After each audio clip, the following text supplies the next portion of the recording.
encourage you to get to know different people, date different people, but we do not encourage you to come here with the objective to have sex with different people. And the women do tell us, and the women do get really pissed, and the women do not want. And so when you come to Colombia, there are some rules you should follow, even if you don't understand them, even if you don't like them, but it's good to follow them.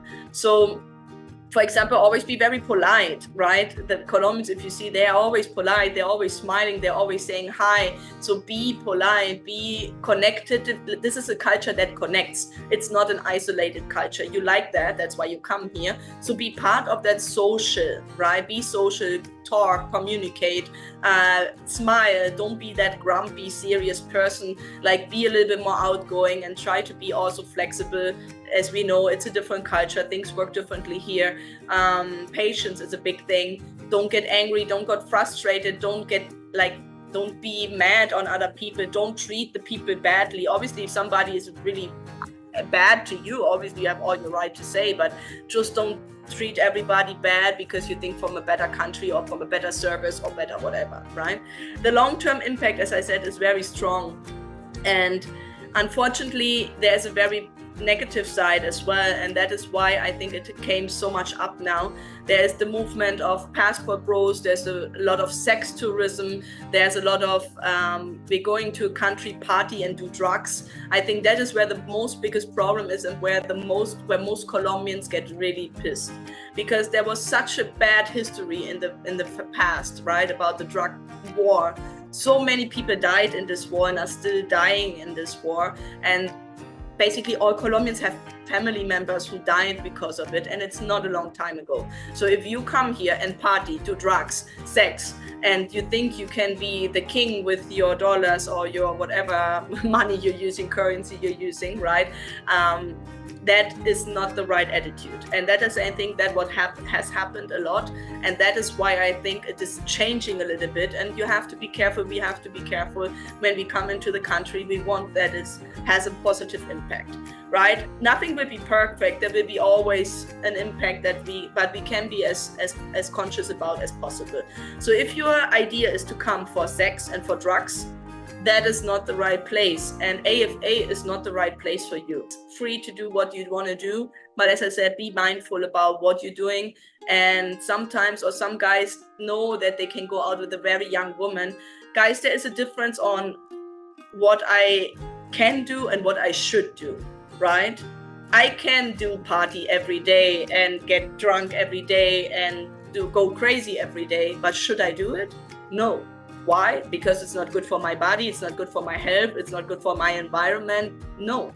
I could, I don't know, jump out of the window. It's a stupid example. Should I? No. Like, you can date a woman 30 years younger than you. Should you? No. Why? Because sometimes there might be some reasons why it is necessary, but most of the times it's really not. And then you guys complain, oh, she's taking money from me, or she's there for the wrong reasons, or she just used me, my heart is broken.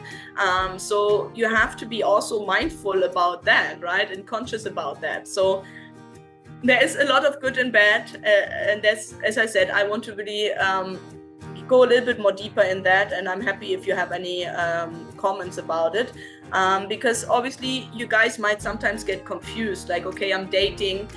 We encourage you, right? We as a matchmaking company do encourage you to go and meet different people. Yes, that's why we do the tours, that's why we do the speed dating, that's why we're setting you up on different dates with different people.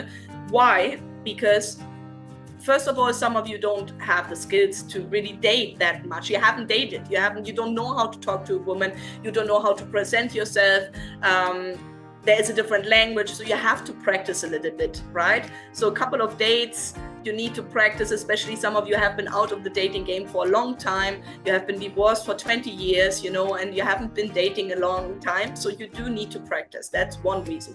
The other reason is you don't know the culture, you don't know the women, and you don't know the different personalities. So especially when you're new, it's good to date a little bit. And also, I also encourage always to to get to know the person for a couple of weeks and months, because you're not going to know that person in 1 week. So that's why we encourage you to talk to different people, date different people, and then commit to that person, to one person at some point, and start that relationship. But we do tell you it's good to get to know some people and to not like close your options right away, because that's what we see sometimes as well. You guys come, see the first woman, and then, okay, I'm going to marry her. And no, you need to get to know her first, right? Maybe she's not compatible with you in the long term. It's very difficult to get to know a person, really to know how compatible you are long term. You have to get to know the personality, the friends, the family, the love languages, the past, the future, the money mindset, what she wants with finances, what you want with finances. There's so many things you have to talk about before you can decide that you really are the one for the other, right? You might have chemistry, you might have a great connection, but you have to give it time. Are you ready to get started? Sign up and connect with these real women.